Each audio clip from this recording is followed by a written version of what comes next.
We are so honored to have you, sir. Thank you very much, everybody. I am extremely grateful for this opportunity. मुझे नहीं पता था कि एक महीने के अंदर मुझे ये opportunity मिल जाएगी. आपने मेरी लाइफ को बहुत इंस्पायर किया. आप सबने किया है. मतलब you guys are legends. But what difficulties you have faced? हम ऐसे ही रोते हैं यार. हम ऐसे ही सोचते रहते हैं जिंदगी की सैड है या हमारे पास अपॉर्चुनिटी नहीं है. लीग्स नहीं थी, कोई चैंपियनशिप नहीं थी, कोई फैसिलिटी नहीं थी, कुछ नहीं था आपके टाइम पे. Like back in 1950s. वो क्या जज्बा था? छोटा बच्चा था, 9-10 साल मेरे उम्र की,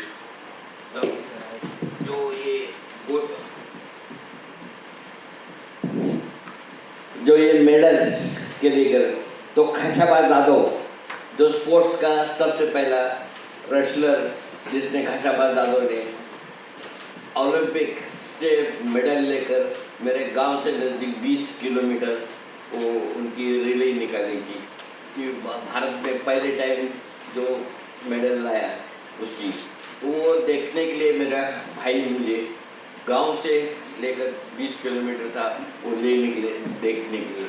तो मैं उधर गया तो मेरा दिल में मैं कभी सोचा नहीं था मैं स्पोर्ट्समैन बनूंगा, कुछ नहीं.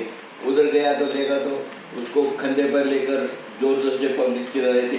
110 गाड़ी थी, 10,000 आदमी थे और वो देखकर मुझे ऐसा लगा ये तो स्पोर्ट्स में कुछ अच्छा काम करके से इतना रेस्पेक्ट मिलते हैं और मेडल मिलने से ओलंपिक का कुछ. तभी मुझे ओलंपिक वगैरह कुछ नहीं मालूम था. उसी टाइम मुझे मालूम पड़ गया कि ये गोल्ड मेडल होता है. तो मैं दिल में रखा कि ये गोल्ड मेडल इसने लाया, ये ब्रॉन्ज मेडल इसने लाया, मैं गोल्ड मेडल लाऊंगा करके मैंने दिल में पक्का कर दिया.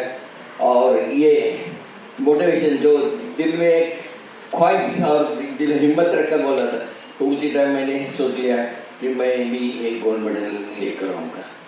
और उसी टाइम मैं पढ़ाई लिखाई में इतना अच्छा नहीं था, तो गांव में स्कूल में पढ़ने के लिए ऐसा चल रहा. तो उसी टाइम एक बच्चे ने पूछा तुम क्या, सर ने पूछा तुम क्या बनेगा, मैं डॉक्टर बनूंगा. तुम क्या बनेगा, मैं इंजीनियर बनूंगा. मैं क्या पुलिस बनूंगा, ऐसा सब. तो मेरे ऊपर आया कुछ, सर ने पूछा तुम क्या बनेगा, मैं ओलंपिक का गोल्ड मेडल लाऊंगा, बाकी कुछ नहीं. और उसी को बोला तो टोकन ना जो गांव में बच्चे लोग चिढ़ा दे, तो उन्होंने अरे तुम क्या गोल्ड मेडल लाएगा, तो इंडियन डंडा भी खेलने के लिए नहीं आता है. तो उसी टाइम नहीं तुम चंदो करके ऐसा बोल दिया. तो मुझे दिल में इतना गुस्सा आ गया. मैं चंदो नहीं चैंपियन हूँ बोल को गुस्सा करके पत्थर बेतर सबको ऐसा मारने लगा. नहीं तो इतना पागल हो गया कि सिर्फ मेरे के बगैर दूसरा मैंने कुछ सोचा ही नहीं था. अब उसी टाइम में ये सोचकर रख दिया. तो मेरे सर ने मुझे जो मास्टर जी कुश्ती के थे उन्होंने बोले तेरे को मेडल के बारे में मेडल लेगा तो कौन सा मेडल लेगा. मैं बोला मेडल सिर्फ ओलंपिक का गोल्ड मेडल लेगा, बाकी ऐसा कुछ दूसरा बात नहीं. तो उसी टाइम सर ने जो रेसलिंग में कोच थे उन्होंने पूछा अच्छा तेरे को सब मेडल के बारे में बताओ. तो उसी टाइम उन्होंने बोला सबसे पहले सबसे नीचे मेडल होता है तांबे का होता है, बाद में सिल्वर का होता है और गोल्ड का होने का एक होता है. तो तुम कौन सा लेगा. तो मैं सर को पूछा उसमें भारी कौन सा गोल्ड मेडल कौन सा मेडल होता है. तो सर ने बोला गोल्ड मेडल भारी है. तो मैं गोल्ड मेडल लाएगा. ऐसा करके दिल में रख दिया. और मैंने पहले कुश्ती बहुत अच्छा कर रहा था, लेकिन ये कुश्ती में मेरे को जो टीचर वगैरह बहुत अच्छे मिले. लेकिन गांव में उस टाइम के पहले कुश्ती के जब चलती थी तो कोई ये नहीं था कि गांव बड़े लोगों के जो गांव के पटेल गांव के सरपंच वगैरह उनके मिनिस्टर लोगों का लड़का है उसको खेलने का चांस मिलता था बच्चे बाकी. और खेल में क्या है उसके साथ उनके बच्चे के साथ खेला तो उनके सामने गिरना चाहिए और आधा पैसा मिलता था. तो वो मिले. तो मैं जब कुश्ती के लिए गया अखाड़ा हो रहा था, तो अखाड़े में सबसे जो खेल चालू हो गया तो पहले क्या बनता था बतासा, मुरमुरा मन में मुरमुरा बतासा वो पहले मिलता था, नारियल मिलता था. तो उसी टाइम जो पंच ने कुश्ती का एक पहलवान लोगों को घुमा दिया वैसे घुमाया, तो ये पहला एक पहलवान बच्चे लोग ऐसे खेलने के लिए ही चालू हो गया। तो लाइफ में कुश्ती का 1 पैसा का कुश्ती चालू हो गया, तो मैंने बोला सर मैं कुश्ती करूँगा। तो वो 1 पैसे का जो सबसे पहले मैंने लाइफ में गोल्ड मेडल बोलो ये बोलो सर, तो 1 पैसा का जीता, तो ये बहुत ज़्यादा पैसा जीता।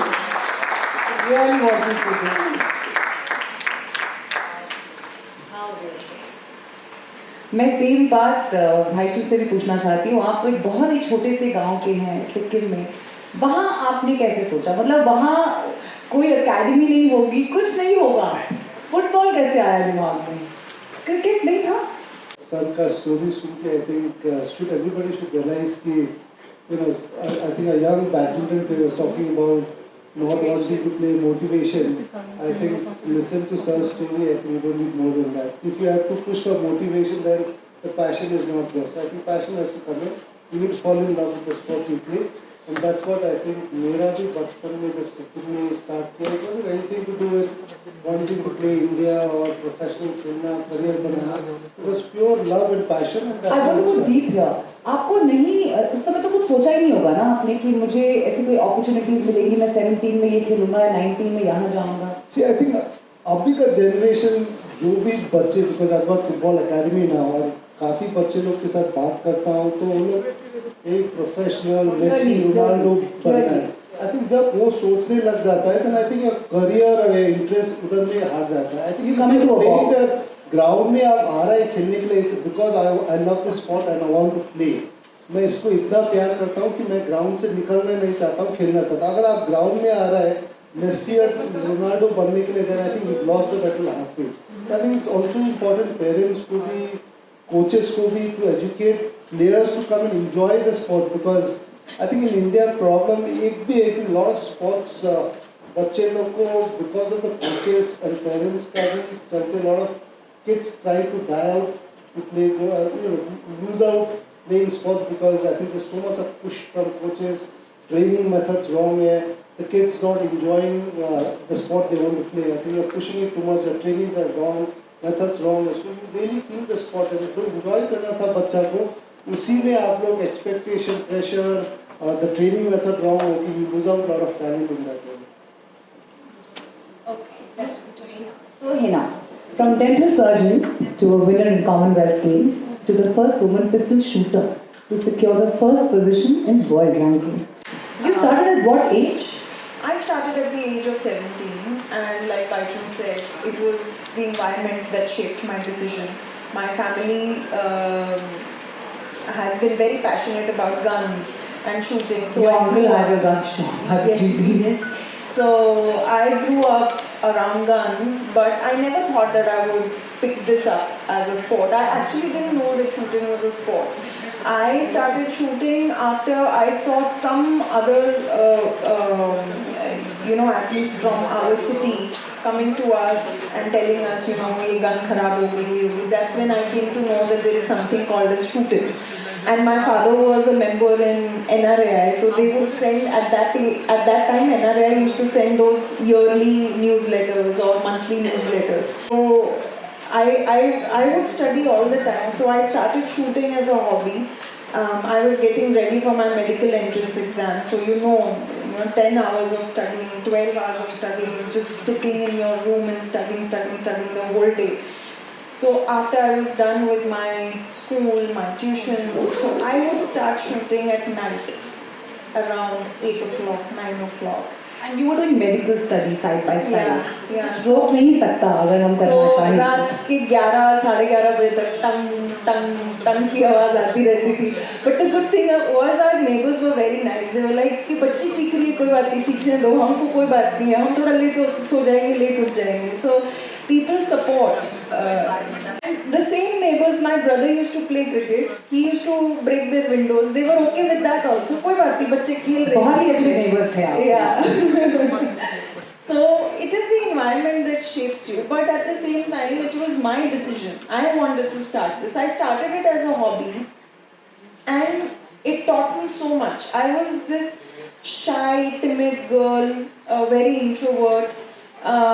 didn't participate in any of the plays in school or debates in school, and now I was going for my first competition, and I was just sweating buckets, and I thought, how am I going to do it? And I was crying to my father, I won't be able to go. I am happy shooting at my range, it gives me happiness. Why do I need to go to a competition? Why do I need to go to a competition? He said, no, go, you might enjoy it. So I shot very badly, but I won gold. And that's how it sort of like, I was like, okay, this was not that tough. Let's go for the state level. Let's go for this level. मतलब बहुत काम करा है आपने पायल, आप वहाँ चुपचाप बैठे थे वो नहीं चलेगा, हमें आपकी कहानी भी जाननी है. Over my conversation with Payal, I got to know this side of her, and मैंने ये सोचा यार, she looks in her 30s, ये उन्होंने बचपन में शुरू किया, कब शुरू किया? Then she went on to tell me what she did. And वो इतनी इंस्पायरिंग स्टोरी थी कि मुझे लगा ये वहाँ बैठ के तो ये चीज़ वेस्ट हो जाएगी. आज यहीं बैठ के सबके साथ सुनते हैं पायल की कहानी, how Payal started this. Alright, that was really surprising that I'm supposed to be seated here. When I saw my picture there under panelists, I was wondering. We were planning this, that she has to come and share the story. We won't let this go. All your panelists were prepared. I wasn't prepared. Anyways, so my story as a sports person, I think I'd like to say begin in my childhood. I always enjoyed playing sports. In my school, I was the basketball team captain, and sports was into me. And but growing up in a small town and not having facilities around, I don't think I as a child thought of that as a career option in my life. I went on to becoming a doctor. घर वाले भी कहते थे पढ़ना है तो doctor बन गई पढ़ते and then never thought of sports in my life after that. Honestly, came COVID, and I was always into fitness as well, and I was doing my regular trainings and everything, and my coach says, you know what, you're much stronger than you think. I said, what does that mean? And then she kind of gave me a nudge that, do you want to try kettlebells? I didn't even know what kettlebells is by then. And I'm sure a lot of you don't even know here what kettlebells is. Do we have any video of Payal? I really want to show. You have to see that spot. I don't know. Let's put this on, Neha. I can't believe Payal does what we see here. She looks dainty, darling, but no, she's not. World Kettlebell Sports athlete and a prominent business leader, distinguished not only for her athletic prowess, but also for her commitment to social philanthropy. She clinched a silver medal at the 2021 Kettlebell Championship in Budapest and secured 2 gold medals in the 2022 championship held in India. Beyond her competitive successes, Payal actively promotes sports as a means for excellence, leveraging her platform to inspire and support budding athletes. Her initiatives focus on creating opportunities and fostering environments that help young talents thrive in various sports, underlining her dedication to contributing positively to society and the sporting community. Thank you, Neha, for doing that. So anyways, coming back to my sporting journey, and she kind of pushed me that, you must try this. I said, no, I can't do this. I have a lot of work, and business will suffer, my work will suffer, how will I do this with the family? She said, okay, just try. I'm not asking you to play. I said, okay, let's do it. And then it was never ending, it never stopped. Then the first time I ever stepped on the platform of World Championship was 2020, where you just said I won a silver. And that changed my life, that gave me this love for the sport.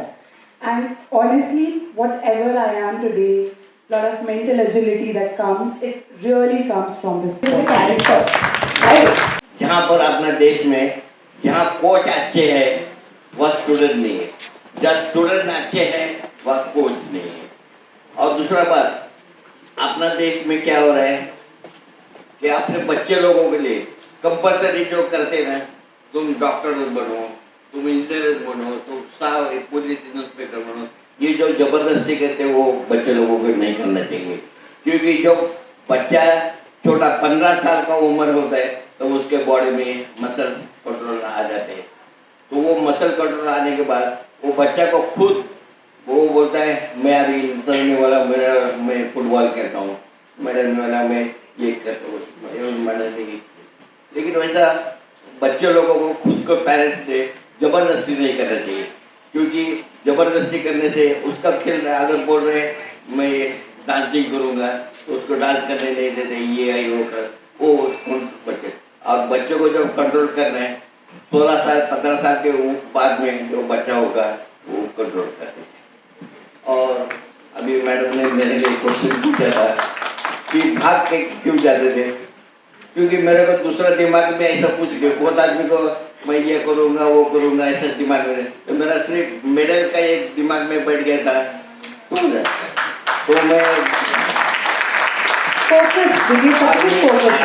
Army में जब boys battalion में भर्ती हो गया, वो boys battalion में खेल कर तो सबसे पहले मैं बहुत अच्छा हॉकी करता था, तो हॉकी इतना ही नेशनल लेवल तक करता था, लेकिन मैं मराठा है करके कालनी लोग हैं मुझे खेलने आगे नेशनल के चांस नहीं देते थे।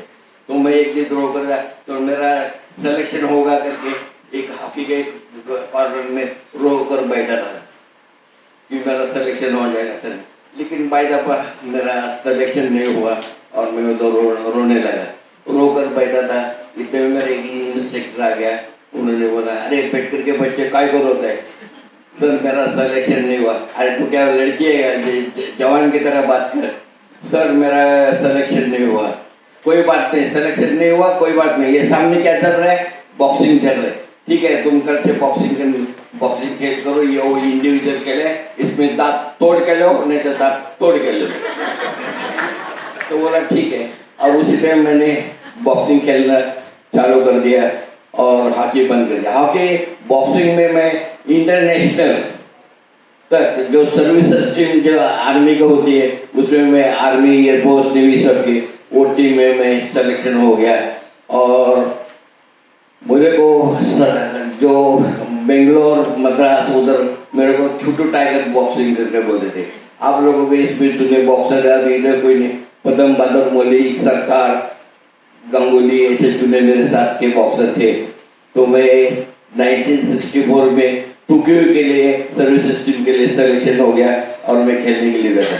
मैं कभी भी बॉक्सर को खेलते समय टीम जो राउंड होते टीम, तो उसमें मैं पहले राउंड में नॉकआउट करता था, अभी भी चैलेंज करते बॉक्सिंग के लिए। तो बॉक्सिंग में मैं 13 देशों के साथ मैं जीत गया था।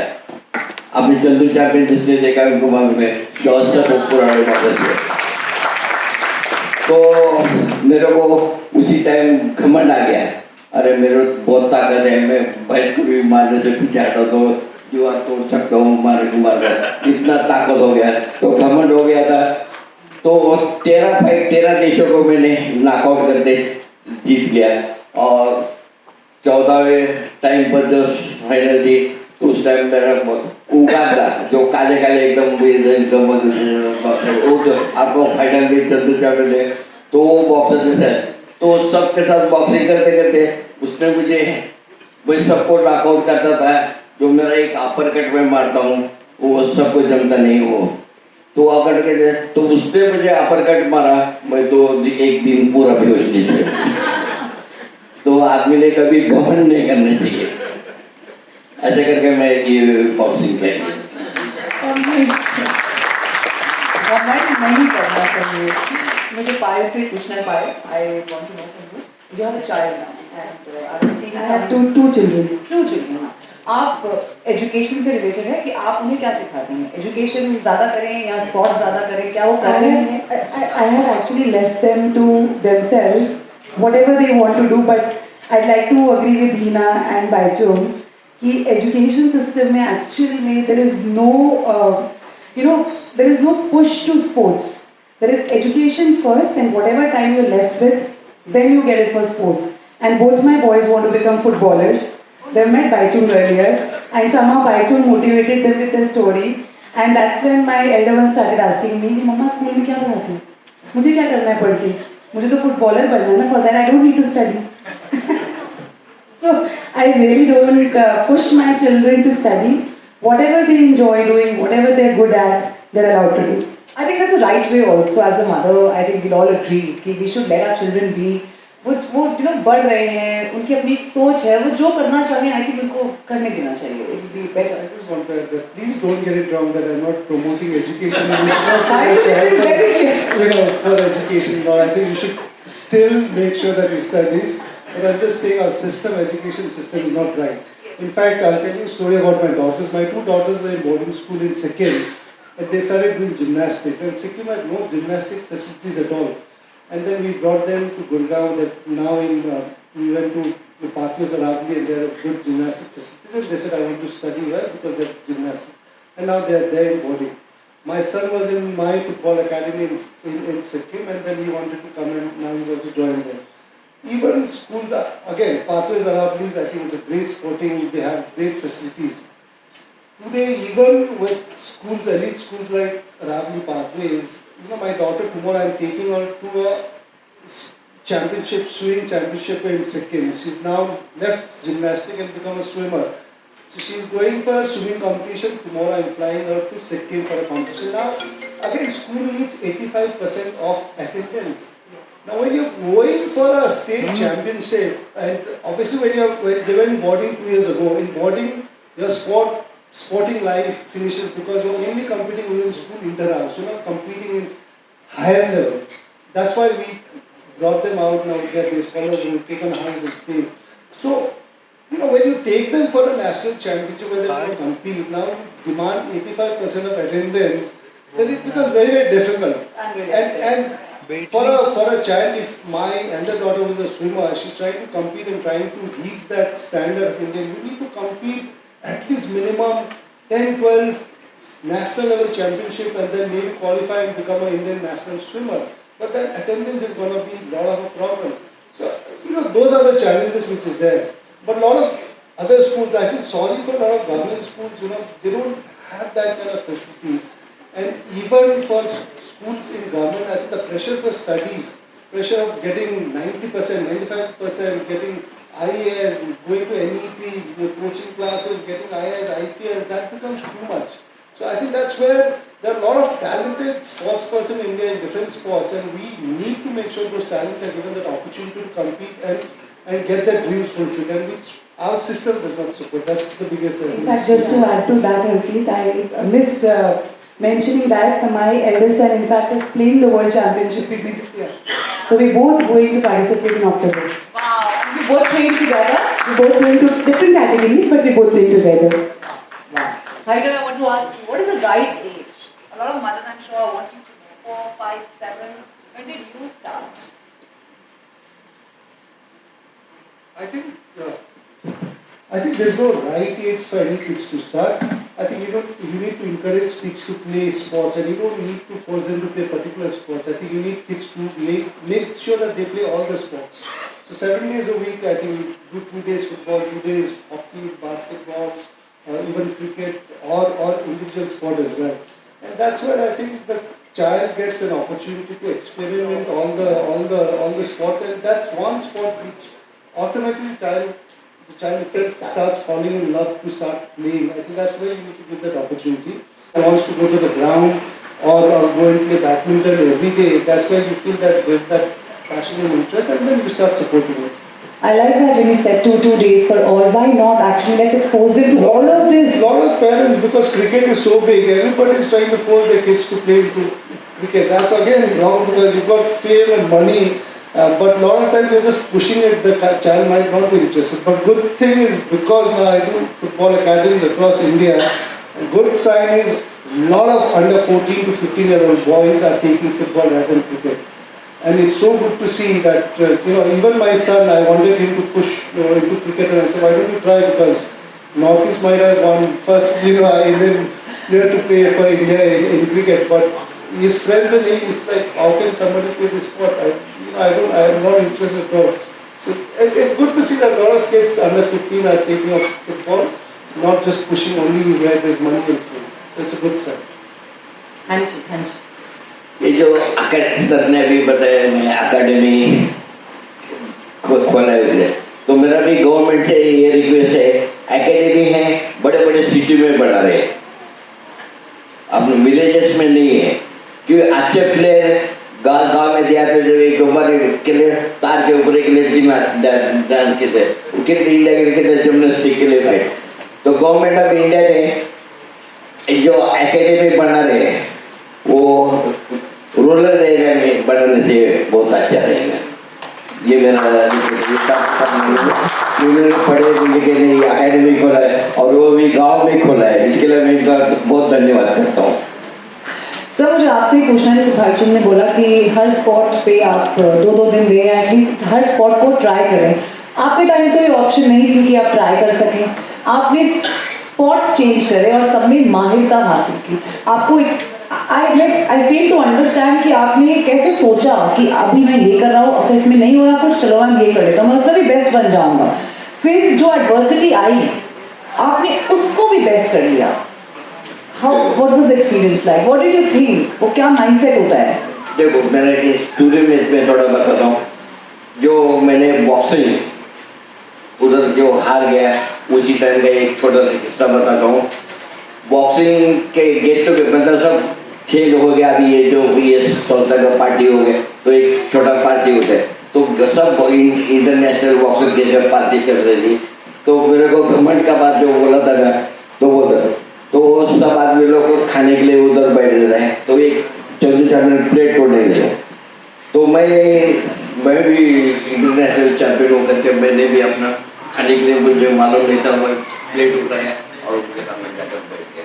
तो बैठ गया तो उन लोगों का ब्रेड वो काटा चम्मच से सब ब्रेड लेने से उनको सबको छोटा टुकड़ा आता था, और मैंने जो खाने के लिए जो किया और उन लोग सब ऐसा देख कर करता था तो उनका देख कर चम्मच आता था तो मैं ऐसा मैंने जापान में 11 प्लेट तोड़ी थी। तो उस टाइम का उधर का जो अटेंडेंट जो लेडी था बोलो व्हाट हैपेंड, तो मुझे उनका लैंग्वेज समझ देता है, उनका मेरे को समझ नहीं आता, तो मैंने उसको इशारा में बोला कि सबको इतना छोटा सा ब्रेड आता है और मेरे को इतना ब्रेड आता है। तो उसने मुझे बताया ऐसा क्या, तो मैं जापान में पहले टाइम ये ब्रेड खाने के लिए सीखा। वैसा उधर वो ये किस्सा उधर खत्म होने के बाद मैं आर्मी में मेरा फिर दोबारा सिलेक्शन के लिए हो गया, नेशनल के लिए फिर मैंने तो स्पोर्ट्स के लिए कैसा 65 की लड़ाई होगी, लड़ाई में मुझे 9 गोली लगा, 9 गोली लेने उसकी एक गोली अभी भी मेरे स्पाइन में है, एक सर में है। मैंने सोचा नहीं था कि ये लड़ाई होगा तो मैं पैरालाइज हो जाऊंगा। तो लड़ाई में क्या हो गया, लड़ाई कैसी चालू होगी वो 1 मिनट में मैं बताऊँ। शाम को 4 बजे का टाइम था, तो 2 से 60 बजने लगा कि अटैक आ गया है, प्लेन का अटैक आ गया, दुश्मन ने अपने पर अटैक कर दिया, ऐसा वो सिटी बन रहा था। लेकिन उसी टाइम के 4 बजे का टाइम था, लोगों को लगा चाय का टाइम हो गया, तो बहुत आदमी लोगों ने अपना बंकर जो लड़ाई का जो बंकर होता है आप लोगों ने देखा होगा, तो बंकर से सब लोग रहे इधर, तो सब लोगों को लगा कि चाय का सीखिए, मगा लेकर बाहर चाय भी नहीं गए और ऊपर से बंकर में मैं चाय नहीं पीता था, बंकर में बैठा था, उसी टाइम बच गया और बाद में लड़ाई के लिए बाहर आ गया। बाहर आते ही इतनी जोर से लड़ाई चालू होगी, तो मेरे साथ नर बहादुर थापा, एक बंकर में नर बहादुर थापा और एक मेरा एनएसए दोस्त दोस्त थे हम लोग, वो मेरे ट्रेड मेरा आर्मर ट्रेड था, वो लोग उनके अंडर में ये था। तो लड़ाई चल रही थी, तो उसी टाइम अभी टाइम पास कर दिया था, मिलिट्री वाले एक दूसरे को जोक करते, वो जोक सुना तो बोला ये 2 टारगेट और मार दे भाई, तो मैंने मार दिया, उसने बोला मैंने मार दिया, ऐसा चल रहा था। तो वो उस टाइम शर्त लगती थी ना, तो उस टाइम शर्त नहीं थे बगल में कुछ नहीं, तो बोला क्या करेगा, 2 टारगेट है, तुम मारेगा मैं मारूँ, तो तुम मारो, तो मैंने बोला मैं मारता हूँ, तो मैंने वो 2 टारगेट को गोली मार दिया और थापा मैं जीत गया करके मैं उसका हाथ में मिलाया, उतने में ऊपर से फायरिंग जोर से आ गई और जो थापा सब थे उनका हाथ मेरे हाथ मार गया और हम लोग वो बंकर में से दब गए। दबने के बाद उधर से जो मैं बंकर में मैं थोड़ा ऊंचा भी था, वो नीचे थे, तो जोर से चिल्लाकर बगल में जो आदमी लोग थे उन लोग को बोला हम लोग इधर फंस गए, हम लोग निकाल दिया। उसी टाइम मुझे वो बंकर से बाहर निकाला और वो मेरे जो इंस्पेक्टर थे और वो थप्पा को जो एक हाथ निकल गया था उनको हॉस्पिटल में भेज दिया उसको। उसी टाइम ऐसे लड़ाई जोश चालू हो गई, बहुत से आमने सामने से फायरिंग आ रहा था। फायरिंग में क्या हो गया, पहाड़ी का इलाका से ऐसा ऊपर जा रहा था तो मेरा पैर नीचे घिस गया और मैं ऊपर से जमीन से पहाड़ी के ऊपर से नीचे गिर गया। उसी टाइम में पाकिस्तान का एक टैंकर 1000 का वो आ गया और मेरे उसी पहले वो गोली लगी तीनों, लेकिन गोली उसी टाइम नहीं, उसी टाइम दर्द होता है, वो बाद में दर्द होता है।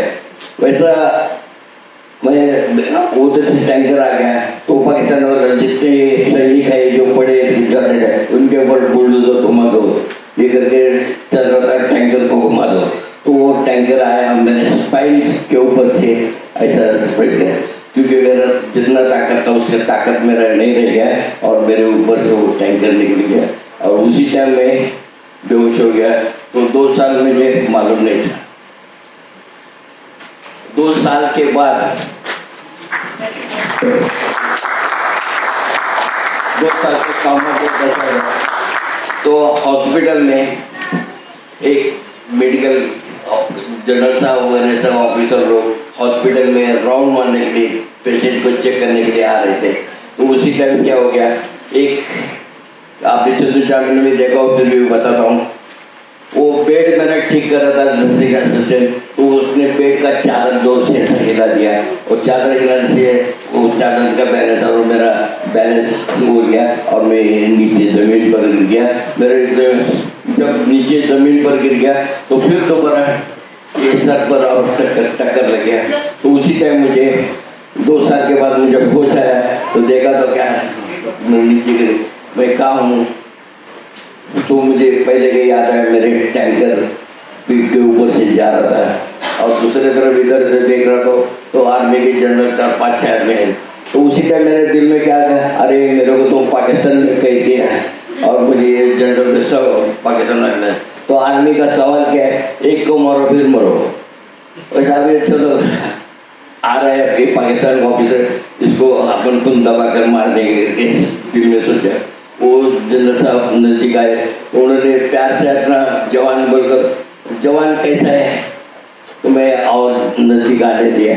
नजदीक आते ही मैं तो क्या सोच रहा था, ये पाकिस्तान का बहुत बड़ा ऑफिसर है, इसको तो मार देंगे करके दिल में रखते रखे। वो नजदीक आ गया तो मैं इसके घुटने में जो इधर है वैसा उसको जोर से पकड़ लिया और ये गिर गया।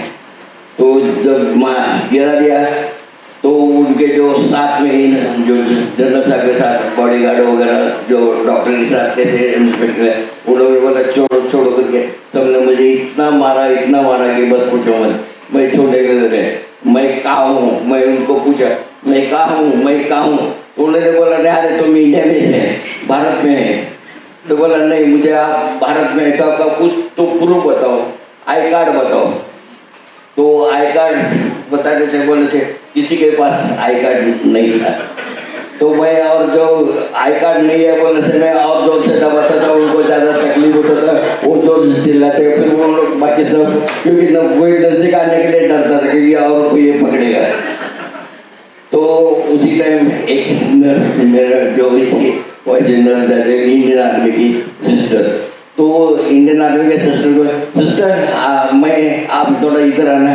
वो भी डर गई थी, सब एकदम पूरे हॉस्पिटल ये हो गए थे कि जनरल साहब को किसी ने तो पकड़ा है, किसी ने पकड़ा है करके सब डर गए थे। तो सिस्टर जी कहा सिस्टर मैं कहाँ हूँ। सिस्टर ने मुझे बोला आप इंडियन आउटडोर हॉस्पिटल दिल्ली में है और दिल्ली में आपको मिलिट्री हॉस्पिटल में आप आए। तो बोला इसका प्रूफ आपके पास आई कार्ड है। सिस्टर को पूछा तो उन्होंने बोला मेरे पास आई कार्ड नहीं है, लेकिन मेरा आई कार्ड मेरे टेबल में है, मैं आपको दिखा दूँ। तो आप मुझे आई कार्ड टेबल में दिखा दो। तो उन्होंने आई कार्ड लेने के लिए आएगी, तो उन्होंने दरवाज़ा खोला तो बाहर मेरे को अपना देश का झंडा नजर आया और मैं अभी इंडियन आर्मी में हॉस्पिटल में है।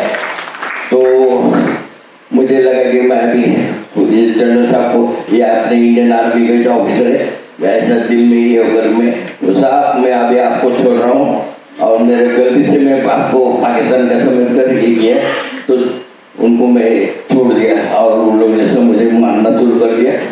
मारने के बाद कर्नल साहब जो जनरल साहब थे उन्होंने बोला स्टॉप, इस जवान को कोई नहीं मारेगा। तो उसके बाद उन लोगों ने मेरे को मारने का बंद कर दिया और फिर जनरल साहब ने मेरी पूछताछ की, जवान तुमने हमको क्यों पकड़ा? सर मैं सोच रहा, मेरे को ऊपर से एक टैंकर गया था तो मैं बेहोश हो गया था, मैं पाकिस्तान से हूँ। तो उन्होंने फिर इसके अलावा इधर से आप लोग आए तो आपका ड्रेस उस टाइम का और आपका लड़ाई के टाइम पे जो देखा था तो ये आपका ड्रेस मुझे थोड़ा सा फर्क लग गया, इसके लिए मैंने आपको पकड़ लिया। कोई बात नहीं, हो गया छोड़ो। और उसी जनरल साहब ने गवर्नमेंट ऑफ इंडिया पार्लियामेंट में, अभी पहले कोई आई कार्ड आपको नहीं था तो उसी टाइम पार्लियामेंट में गवर्नमेंट ऑफ इंडिया ने मिलिट्री के लिए सब जगह में, अभी आपके गले में आई कार्ड डालते वो मेरा नाम M3M पेटकर बोल को आई कार्ड है जो दुनिया में सब जगह जितना इंडियन आर्मी, आप लोग भी अभी स्कूल में 25-30 साल पहले को जो चुना आदमी 40 का होगा उनको मालूम है पहले नेम प्लेट ऐसा था क्या, तो अभी वो नेम प्लेट मेरे वजह से छप गए। आपको बहुत सारे के पर्स हैं sir, which is so inspiring. मैं समझ रही कि आपने मूवी बिल्कुल जो आपने एक्सपीरियंस किया वैसे ही बनाई है, पर मेरा एक क्वेश्चन है। उसके अंदर में एक सीन था जब आप फाइट कर रहे थे तो आपको एक जर्नलिस्ट दिखती है, याद है किसी को? मेरे को आप बता दो सच्ची में ऐसा, मतलब आपको अच्छी लगी थी वो, मतलब मैं समझ रहा हूँ मैं क्या पूछना चाहूँ। जब आप फाइट कर रहे थे मूवी में दिखाया है पत्रकार थी एक जिसको आप देख रहे थे रिंग से, जिसके कारण आप भाग गए थे। बस मैं बोलना नहीं चाह रही थी कुछ नहीं, एक्चुअली क्या वो जर्नलिस्ट है, अभी वो आदमी जब जवान होता है तो उसका दिल ये हो जाता है, लेकिन मैं ऐसा मेरा दिल में ऐसा ये कुछ नहीं था, तो मेरा उस टाइम दिल में क्या टीवी में फोटो आना है तो ये टीवी में की बात करके दिल में एक्चुअली वंडर मैन बुलाया था आपको उन्होंने। तो ये सच नहीं है, हम मान जाए कि वो सच नहीं था और पेटकर सर नहीं, मैं तो हार गया तो फिर मुझे मारा करके आपको ताकत नहीं, क्योंकि आदमी ने जब भी कबूल कर रहे थे कि मेरे से ये आदमी ज़्यादा ताकतवर है, वो अब जो था वो अफ्रीकन लोग वगैरह सब एक काले बहुत तगड़े होते हैं, उनका हीट भी बहुत बढ़ता है, क्योंकि अपना देश में जैसे पढ़ाई लिखाई है वैसा उधर कुछ भी नहीं है, तो अपना देश पढ़ाई लिखाई में सब में होशियार है। अच्छा, और दूसरा बात एक सिर्फ छोड़, ये बहुत आदमी को डाउट हो गया कि ये सब स्पोर्ट्समैन अभी इधर आए सब कुछ आ गए, लेकिन किसी ने इतना अच्छा ब्लेजर कोट ऐसा नहीं दिया। आप एक पहनने का मतलब क्या है, तो ये मैं सिर्फ 1 मिनट में बताता हूँ। दुनिया में वर्ल्ड रिकॉर्ड करने के बाद आपको अवार्ड मिला है, सब मिला है, सबको दुनिया का वो मालूम है। आप लोग अभी इतना विश्व बैठा, इसमें किसी ने पद्मश्री देखा है? भाईचुंग नहीं देखा है, पद्मश्री है, ये तो पद्मश्री है, लेकिन आप लोगों ने किसी ने देखा है? नहीं। ओलंपिक का गोल्ड मेडल आप लोगों ने किसी ने देखा है? नहीं, फोटोज में। तो मैं आता हूँ हर हमेशा आप पब्लिक के साथ, मतलब सबको दुनिया को दिखाना चाहता हूँ कि जैसे मैंने ओलंपिक में गोल्ड मेडल लाया, आप लोग भी बच्चे लोग भी gold medal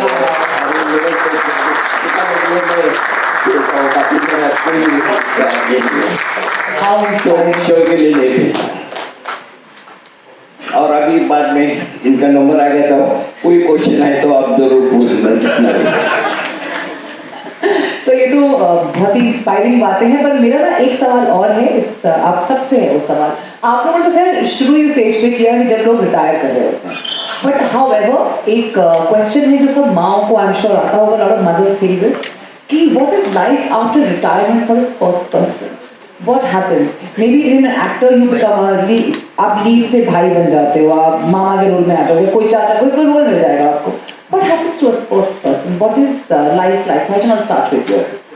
Okay, yes, let's have the girls. So मेरी तो जर्नी अभी शुरू हुई है इसलिए मैं सोच रही थी तो कि मैं मेरी आपसे- रिटायरमेंट तो बहुत दूर है I am not even thinking about retirement in life इसलिए एक क्वेश्चन मैं पाया जो बिल्कुल भी पूछना चाहती let's have I think you want to maybe you can say that मेरे को ये भी जानना है कि आप मुझे बोल बताओ या सबको बताओ कि मैंने ये जीत लिया अब मैं सबके लिए क्या करना चाहती हूँ मैं I want to know that side also क्या स्पोर्ट्स पर्सन ऐसा भी सोचता है सारे ही सोचते हैं I या think रिटायरमेंट बहुत ही पर्सनल डिसीजन है हर एक एथलीट के लिए कई स्पोर्ट्स में जैसे जिम्नास्टिक्स है they retire very very young shooting जैसे स्पोर्ट्स में स्नूकर गोल्फ में they retire very late but decision के बेसिस वही है अगर आपको लग रहा है किसी एथलीट को that I can not give my 100% to the sport and it's taking more from me then I can give I think then athletes take their personal choice to retire. I think it's a very very personal decision. It's very hard to say what causes और फिर उसके बाद आप क्या करना चाहोगे but India जैसी country में जहाँ पे हमारे पास एथलीट्स और कोचेस की इतनी कमी है जैसे सर ने बोला कि जहाँ कोच है वहाँ पे एथलीट नहीं एथलीट है तो कोच नहीं दोनों है तो फैसिलिटीज नहीं इंफ्रास्ट्रक्चर नहीं कितना काम है करने को तो अच्छा यही होगा कि हमारा सिस्टम हमारी गवर्नमेंट और एथलीट्स खुद कुछ ऐसा इकोसिस्टम बनाए कि जो आदमी के पास इतना एक्सपीरियंस इतना नॉलेज है वो ट्रांसलेट कर पाए नेक्स्ट जनरेशन में नहीं तो उनके साथ वो एक्सपीरियंस और वो सब खत्म नहीं हो जाना चाहिए बिल्कुल खत्म नहीं हो जाना चाहिए एंड मैं ऑनेस्टली एक चीज और बताती हूँ नई जनरेशन को फ्यूल करना जो सर ने स्टोरी बताई ये सबकी स्टोरी है कि जब आप हीरो को देखते हो तो आपको हीरो बनने का मन करता है राइट आपको मोटिवेशन मिलती है तो एज अ स्पोर्ट्समैन हमारी भी ड्यूटी बनती है कि वो हम किसी और में आग लगा के जाए राइट तो आई हैव अ जैसे सर ने बोला कि वो अपने मेडल्स लेके आते हैं सबको दिखाते हैं बिकॉज वो उनके अंदर की इच्छा है कि वो जो उन्होंने सीखा वो एटलीस्ट 4 लोगों को मोटिवेट कर पाए जहाँ पे भी वो जाए तो रिटायरमेंट के बाद भी we have such so much knowledge, so much experience, so many wonderful stories. Sportsmen के पास हमेशा इतनी stories होती हैं, so we must share our stories, we must tell them so that youngsters get inspired, and that is the whole idea of this beautiful. हाँ जी sir अभी जो madam बोला retirement के बाद पेंशन अपना देश में बाकी देशों में जो स्पोर्ट्स की कल मेरा क्या होगा ये होगा वो सोचने के रिटायरमेंट उनको पेंशन वगैरह है लेकिन अपने इंडियन गवर्नमेंट में तो अच्छा आदमी है जो वर्ल्ड रिकॉर्ड कर अभी रिकॉर्ड कर गया है अभी हम मेरे हैंडीकैप के लिए पैसा वो पहले कोई नहीं करता ओलंपिक के लिए जो पहले खेलने के लिए गया था रोटरी क्लब लाइन्स क्लब उनके किसी से 10 रुपया 15 करोड़ रुपया और आर्मी एयरफोर्स नेवी सब ने डोनेशन जमा करके ओलंपिक खेलने के लिए गया और गोल्ड मेडल लेकर आए और इस टाइम में ऐसा अपने देश का परिस्थिति नहीं है लेकिन जब पॉलिटिक्स है वो स्पोर्ट्समैन के इसमें नहीं होना चाहिए पॉलिटिक्स जो है वो पॉलिटिक्स में करते रहो अभी जो वर्ल्ड कर गया उसको एकदम इतना पैसा देते हैं उससे पेंशन अभी एक आदमी को 10 लाख दिया तो 10 लाख थोड़ा दिन में खर्चा करते खत्म हो जाएगा तो उनको पेंशन के रूप में देने से अच्छा रहेगा थैंक यू वेरी मच आपने तो बहुत कमाल कर दिया है वैसे but I want to know No, I think for any sports person and especially football में I think any individual sports person को आप पता ही चल जाता है because it's nature you need to accept life. I didn't have that problem because I knew exactly I was not now at that age to continue at my peak and there were a lot of young players including Heena Sidhu was playing under me as well when I was captain. So I knew that I had my hands and I prepared myself beyond football to do it and one of the things was I started my football academy when I was still playing at the end of my career and then I started doing a lot of other things and I'm happy that I don't regret I'm not playing right now. I don't miss football because I've had my share of football 35 years say 40 years almost I've been playing football and football was part of my life I don't want to be second half of my life just into football. I want to try something else, and which I'm doing a lot of other things. I'm still involved with football and grassroots football, but I'm doing a lot of other things which excite me and which I experiment. There are a lot of success, there are a lot of failures, but that's part of life, and that's what football has taught me. So that's it. I think for the sportsman it's easier to accept all this because आपने ground पे इतना सीखा होता है कि समझ में आ जाता है कि that is how life is. कभी ups है कभी downs. मतलब स्पोर्ट्स एक ऐसी जगह है जो नॉर्मल लाइफ में कभी आप अपने साथ अपने आसपास कोई घमंडी आदमी को देखेंगे या जो एरोगेंट है कुछ आप उसको बोल भी नहीं पाएंगे that please don't talk like this. हम लोग ऐसे लोगों को अवॉइड करते हैं, right? In normal life, we avoid these kind of behaviors. We don't like to talk about this. But sports में ऐसा सब behavior जो भी है ना, आपको उसका जवाब वहीं पे मिल जाता है. That is how it helps in character building. That don't think like this. Stay focused on the process. Like she was saying that you started sport because you love this sport. Remember that passion. Remember that joy. You winning, you not winning. These are immaterial things. So. This is the way an athlete starts thinking about life itself, and then to retire is almost like ठीक है, now there are people better than me. An athlete can accept कि मेरा silver आया because gold वाले ने अच्छा perform किया है. Similarly in life we know that our time has come. Let's start something new. Yeah. बहुत बड़ा लेसन लेके जा रही हूँ यहाँ से that ये सोच के भी खेलना जो आप लोगों ने सबने एको किया कि जीतना है, ये सोच के खेलना है कि खेलना है, कि मुझे इसमें मजा आ रहा है. कितनी ब्यूटीफुल बात has come out today from this panel. I have a quick rapid fire with you guys. Just one word answer. We'll start from here and then we go this side. Okay. So what profession if not sports? अगर sports नहीं करते तो क्या करते हैं? Doctor, engineer, यहाँ तो हमारे पास दिग्गज बैठे हैं. Honestly, it's not one word answer because I started playing very young age. At the age of 17, I got professional contract, and I think in education system 11 होने के बाद you decide to become doctor, engineer, humanities, pure science. I didn't get that opportunity. ICSE दिया exam, next day fly करके professional science के. So I didn't really get opportunity to think that. So just sports was for you always. Sir आप अगर sports में नहीं होते तो क्या करते? कौन सा प्रोफेशन करना चाहते कि मैं ये बनना चाहता हूँ अगर मैं स्पोर्ट्समैन नहीं बनता? देखो, मैं तो छोटा बच्चा था तो जॉइंट आर्मी में हो गया, तो फ्यूचर में क्या करेगा सोचा नहीं था. वो कुदरत से मैं आर्मी का जवान बन गया. आर्मी के जवान के बाद जो स्पोर्ट्समैन के अभी जो रिटायर हो गया, अभी स्पोर्ट्स में अभी मैं मेरा जो है प्रोफेशन नहीं, लेकिन दिल का एक कि अपना देश के लिए ज़्यादा से ज़्यादा गोल्ड मेडल आए. और अब नहीं, जैसे मैंने आप लोगों को पहले बताया कि अपना देश का झंडा ऊंचा करने का ये मेरा ख्वाहिश है कि झंडा ऊंचा. ये मेरा मतलब कोई ख्वाहिश जो सब बोलते ना, मेरा एक ख्वाहिश बाकी रह गया. मेरा कोई ख्वाहिश बाकी नहीं है. दुनिया में एक नाम अच्छा करो तब आपको पहचानता है, नहीं तो आपको कोई पहचान नहीं. दुनिया घूम कर देखो, दुनिया घूम कर देख ली. लाइफ में शादी करना चाहिए, शादी हो गया.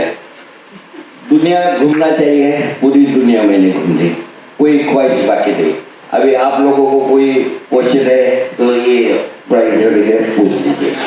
Heena, tell me, what would you have? I would of course be a doctor, but now I think post sports it would be something in sports, maybe sports administration, taking care of the athletes, things like that. You want to dedicate your life to sports already. Yes. I just see this. Yes, Payal. You know what, this question applies to me very differently. अगर doctor नहीं तो businesswoman नहीं तो philanthropist नहीं तो sports person. Now what next even I don't know. I also want to know. आपके तो sir movie बन चुकी है, बट अगर कोई ऑपोजिट लीड आपके साथ आए मूवी में तो कौन होगी? आप Bhaichung who you want to star in a movie? Cast it, हाँ जी. दीपिका पादुकोण, प्रियंका चोपड़ा, कोई तो नाम बताएं. देखिए हम कितनी मूवीज देखते हैं.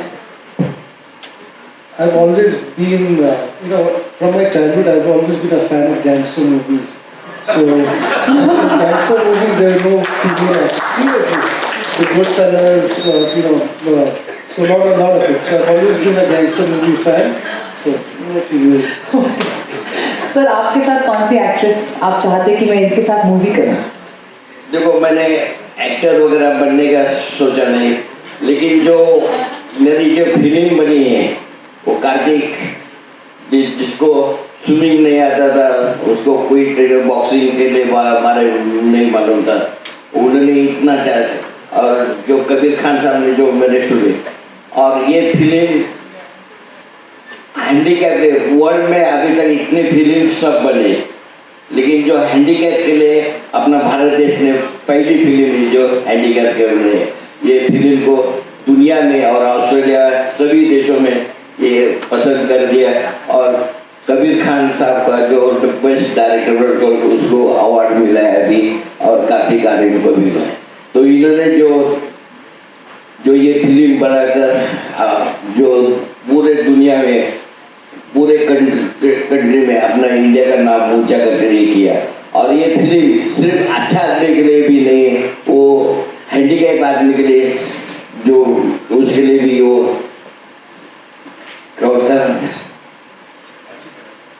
फिल्म से ना शायद जो अभी है ना हैंडीकैप साइन लैंग्वेज में भी ये फिल्म हम लोग बता रहे थे, जो कि अपन है सब ये फिल्म के बारे में मालूम है। और हिना और पायल, मुझे चुपचाप से नाम बता दो, किसके साथ ऑपोजिट लीड में कास्ट होना है? कोई इंटरेस्ट नहीं, मुझे असली में नाम चाहिए, मतलब मुझे नहीं चाहिए I was actually trying to think नाम क्या होगा, मेरे दिमाग में एक नाम के अलावा कोई नाम ही कौन? I me myself. पायल तो बायोपिक है। Maybe I'll just give a name because as a child we've grown up watching. So one actress which I really liked was Heena Sidhu.